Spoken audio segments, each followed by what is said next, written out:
이 아침 나눌 하나님의 말씀은 에베소서 4장 4절 말씀입니다. 에베소서 4장 4절입니다. 우리 함께 말씀을 읽습니다. 몸이 하나요 성령도 한 분이시니 이와 같이 너희가 부르심의 한 소망 안에서 부르심을 받았느니라. 아멘. 기도드리겠습니다. 하나님 감사합니다. 이 아침에도 저희들을 깨워 주의 전에 불러주시고 예배를 통하여 하나님을 배우게 하시니 감사합니다. 예배 가운데 함께 하시고 홀로 영광 받으시고 하나님의 뜻이 하나님의 의도가 선포되도록 함께하여 주시옵소서. 우리 구주 예수 그리스도의 이름으로 기도드립니다. 아멘. 이제 사도 바울이 4절에서 몸이 하나요 성령도 한 분이시다 이렇게 말씀했습니다. 그래서 이제 사도 바울은 성령 하나님의 세 번째 사역을 강조하고 있는데 4절 후반부에 이와 같이 너희가 부르심의 한 소망 안에서 부르심을 받았느니라 이렇게 말씀하고 있습니다. 그렇습니다. 몸은 하나입니다. 그리고 그 몸을 살아있게 하고 활동하게 하는 몸의 생명은 곧 한 성령이십니다. 그리고 그 말에 이어서 너희가 부르심의 한 소망 안에서 부르심을 받았다라고 덧붙이고 있는 것입니다. 성령께서 왜 우리 안에 계셔서 역사하고 계신가? 그것은 우리가 하나의 소망을 위하여 나아가기를 원하고 계신다는 겁니다. 우리가 죄악 가운데 있었을 때, 죄로 죽었을 때에 성령께서 우리를 살리셨습니다. 우리의 죄를 깨닫게 하시고 우리로 하여금 예수 그리스도의 공로를 깨달을 수 있도록 도우셨습니다. 그리고 성령께서는 우리를 거듭나게 하셨습니다. 우리를 세상에서 불러내어 성령으로 인치시고 그리스도의 몸의 지체가 되게 하셨습니다. 그런데 이것으로 다 끝난 것일까요? 그렇지 않습니다. 성령께서 우리를 구원하시고 우리를 인치신 것은 이제 앞으로 더 큰 일을 위하여 준비하신 것입니다. 이것은 큰 과정 가운데 있는 것이고 이것은 최종 단계가 남아 있다라는 중간 과정인 것입니다. 그래서 사도 바울은 에베소 교인들에게 하나님께서 그들에게 지혜와 계시의 정신을 주사 하나님을 알게 하여 주시기를 기도하였고 그들의 마음의 눈을 밝히사 하나님의 부르심의 소망이 무엇인가 그것을 알게 되기를 기도했습니다. 그렇습니다. 이는 에베소 교인들이 하나님께서 그들을 불러내신 그 부르심의 소망이 무엇이고 그 구원의 큰 배후, 큰 뜻, 큰 그림이 무엇인가를 깨닫기를 바라고 있다는 것입니다. 즉, 그 부르심의 소망이 무엇인가를 알게 되기를 기도하고 있다는 것입니다. 성도들 안에서 역사하시는 그 영광의 풍성함이 무엇인지를 우리는 늘 알기 위하여 애써야 됩니다. 그리고 그 힘의 강력으로 역사하심을 따라 믿는 우리에게 베푸신 그 능력이 크심이 어떠함을 우리가 늘 알기 위하여 애써야 됩니다. 우리 앞에 이 하나님의 베풀어 놓으신 구원의 크심을 우리는 늘 알게 되기를 축복합니다. 우리가 그 영광스러운 기업 하나님이 베푸신 그 소망을 깨달아 갈 때에 우리는 그리스도 안에서 연합되고 일치되어 갈 것입니다. 우리가 이 땅에 사는 동안에 그토록 많은 분열과 오해와 분쟁이 있는 것은 우리의 부르심에 대한 소망을 바라보지 못했기 때문에 그렇습니다. 우리를 구원하셔서 우리가 이 땅에 어떠한 신분으로 살라고 부르셨는가를 우리는 생각해야 될 것입니다. 우리는 우리를 부르심에 있어서 우리 부름에 대한 과거의 옛 뒷모습을 바라보면서 그것만을 이야기하려는 경향이 있습니다. 그러나 하나님께서는 우리를 부르셔서 이 이후에 부름 이후에 한 소망 가운데에 우리가 살아가기를 원하고 계시다는 것입니다. 만약 우리가 우리의 부르심 그 과거의 이야기에 집중하게 된다면 우리는 필연적으로 분열과 차이를 발견하게 될 것입니다. 우리의 원수 마귀는 우리가 그리스도인이 되는 것을 막을 수가 없습니다. 그러나 우리 사이에 많은 손상은 입힐 수 있습니다. 우리를 장차 어떤 신분이 되게 하시려고 부르셨는가를 생각하기보다는 과거에 어떤 상태에서 부름은 받았는가에 대하여 자신을 뒤돌아보게 되면 분열과 분쟁이 일어납니다. 이것은 초대교회에서 찾아볼 수가 있습니다. 지금도 그러합니다. 초대교회의 모습은 그러합니다. 믿는 사람 중에는 어떤 이들은 유대인이었고 어떤 이들은 이방인이었고 어떤 이들은 야만인이었고 또 수구디아인 그리고 종도 있었고 자유인도 있었고 남자도 있었고 여자도 있었습니다. 그들은 자신의 그 구원받은 그 뒷 상황을 뒷 모습을 바라보았을 때에 그 구분과 차이가 분명해서 그들은 서로 미워하고 분쟁하게 됩니다. 이러한 일이 교회 안에서 끊임없이 계속된다면 분열과 차이가 생기는 것은 필연적일 것입니다. 또한 이것이 분열의 가장 큰 원인이기도 합니다. 그들은 뒤를 돌아보았을 때에 자기의 회심과 그리고 다른 사람들의 회심을 서로 듣고 구분하기 시작했고 분열되기 시작했습니다. 자기가 과거에 어떤 신분이었는가? 여기서부터 사람들은 이야기를 시작하는데 이것을 들은 다른 사람들은 저는 유대인이었고 나는 이방인이었네라면서 구분과 분리가 생기기 시작했던 것입니다. 우리는 우리가 구원받았던 과거의 상태에 뒤돌아보거나 그것에 집착하여서 자신의 경험에만 너무 의지해서는 안 될 것입니다. 자기가 회심한 구체적인 사실을 집착한다면 우리는 필연적으로 분열하고 나눠지게 될 것입니다. 왜냐하면 오랫동안 양심의 가책을 받고 또 후회하고 범민하다가 아주 극적으로 회심한 사람들도 있습니다. 마침내 극적인 순간을 통하여 예수 그리스도를 영접한 분들이 계십니다. 그런가 하면 또 나는 언제 구원받았는지 정확한 시간을 알지 못한 사람들도 있습니다.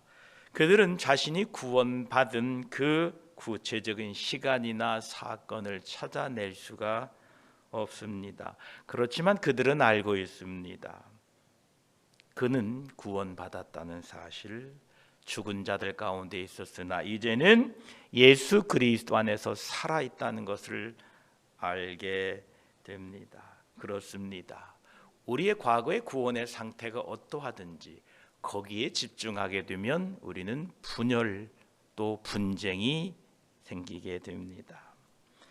요한복음 9장과 마가복음 8장에는 모두 다 소경을 고친 기적이 나옵니다. 다 아시지요? 만약 이 요한복음 9장에 고침받은 그 소경과 마가복음 8장에 고침받은 소경이 만났다고 가정을 해봅시다. 이제 요한복음 9장의 사람이 마가복음 8장의 사람에게 이렇게 말합니다. 예수님이 침을 뱉어 진흙에 이어서 당신의 눈에 발라 주었을 때에 기분이 어떻던가요? 그때 침으로 진흙을 이겨 발랐을 때에 그 경험이 어떻던가요? 느낌이 어떻던가요? 라고 묻게 됩니다.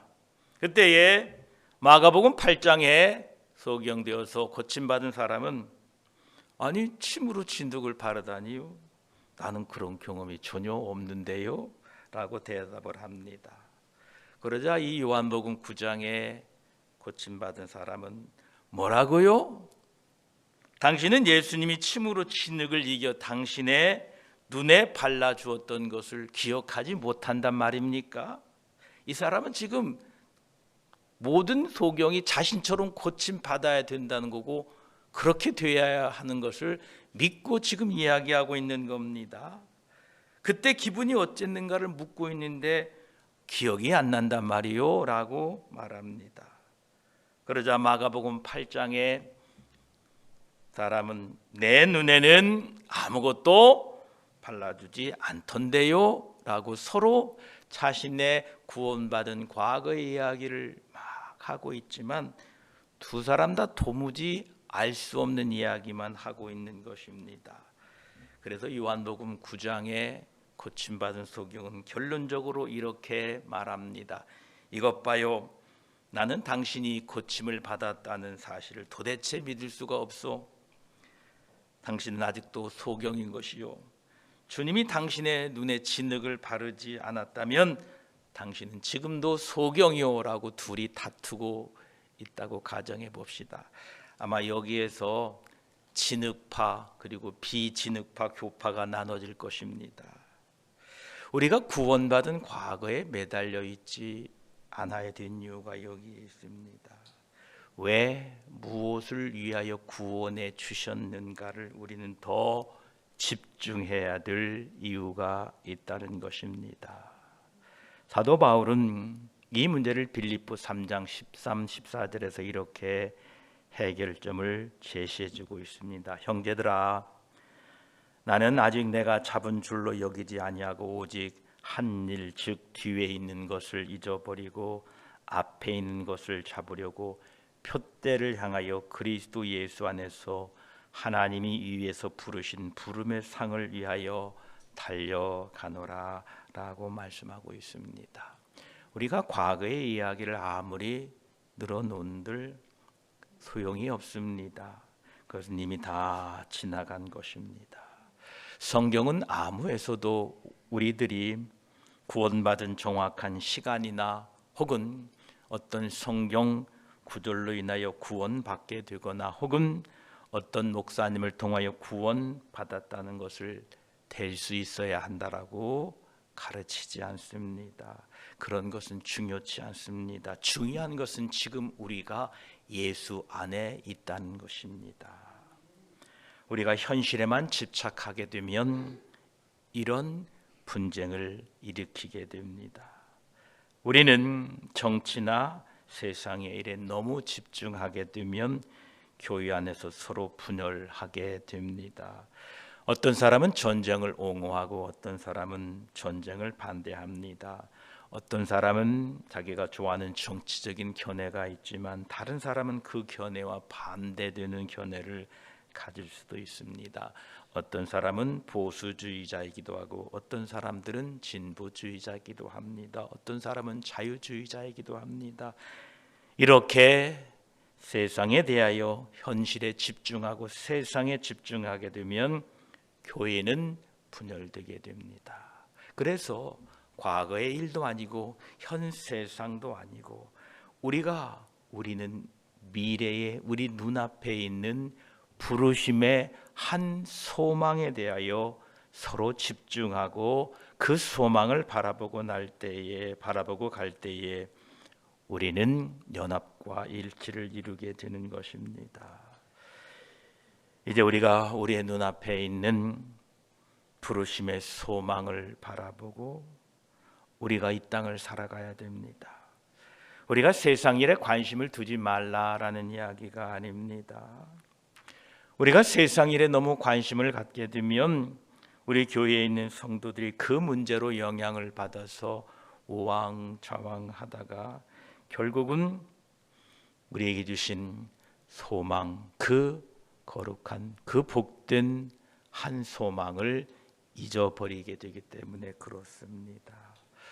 우리는 이 세상을 지나가는 나그네라는 사실을 꼭 기억하시기 바랍니다.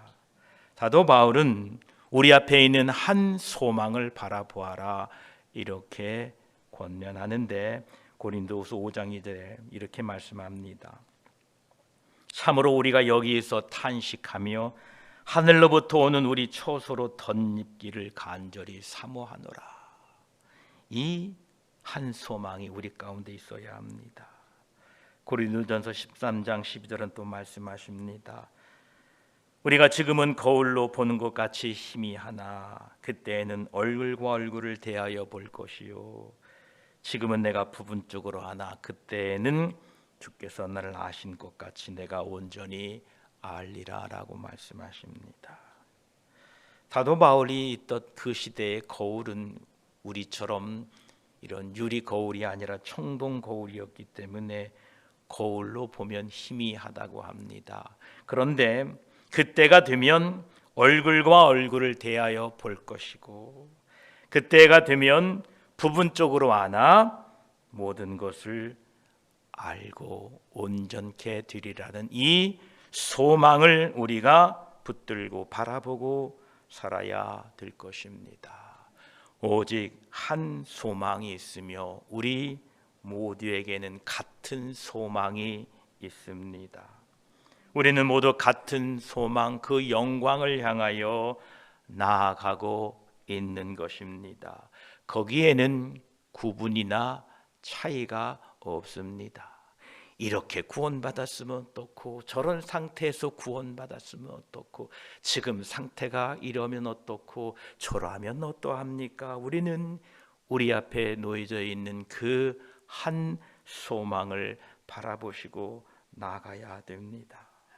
실로 주님께서 창조하실 새 하늘과 새 땅에서 우리는 주님과 함께 거하게 될 것입니다. 여기에 우리의 소망을 맞추어야 됩니다. 영원토록 하나님의 나라에 우리 주 예수 그리스도와 함께 살게 될 것입니다. 이러한 소망을 우리가 가지고 살아야 될 것입니다. 교회가 연합하고 평안에 매는 줄로 성령이 하나 되게 하신 것을 힘써 지키는 방법은 사도 바울이 골로새서 교인들에게 편지한 내용이 우리에게 소망을 주고 우리를 바른 방향으로 인도합니다. 사도 바울이 이렇게 말합니다. 위의 것을 생각하고 땅의 것을 생각하지 말라 이렇게 말씀하십니다. 위의 것을 생각하며 언제나 주님을 바라보고 한 소망 안에서 예수 그리스도가 다시 오심을 소망하며 살아가시는 저와 여러분이 되시기를 축복합니다. 기도드리겠습니다. 하나님 감사합니다. 몸이 하나요 성령도 한 분이시고 이와 같이 너희가 부르심의 한 소망 안에서 부르심을 받았느니라 말씀하십니다. 감사합니다. 우리에게는 한 소망이 있습니다. 예수 그리스도가 이 땅에 오셔서 우리를 온전케 하시고 우리를 건져주실 그 소망을 가지고 있습니다. 이 소망을 우리가 바라볼 때에 과거의 우리의 모습이 어떠하든 현재 우리의 상황이 어떠하든 구분과 차이가 나는 것이 아니라 오직 예수 그리스도 안에 한 소망을 품고 한 소망 가운데에 우리가 같은 소망을 바라보며 살 수 있습니다. 우리의 소망은 오직 예수 그리스도이십니다. 이 세상도 아닙니다. 그렇습니다. 우리 주 예수 그리스도의 그 소망을 품고 믿음으로 연합하고 하나 되어서 우리 주 예수 그리스도의 오심을 믿음으로 기다리며 지체들이 한 몸, 한 성령 안에서 연합과 일치가 성령의 평안으로 매는 그 줄로 하나 되기 위해 힘써 애쓰고 살아가는 우리 모두가 되게 하여 주시옵소서. 감사드리며 우리를 하나 되게 하시고 우리에게 참 소망을 주시는 우리 주 예수 그리스도의 이름으로 기도드립니다. 아멘.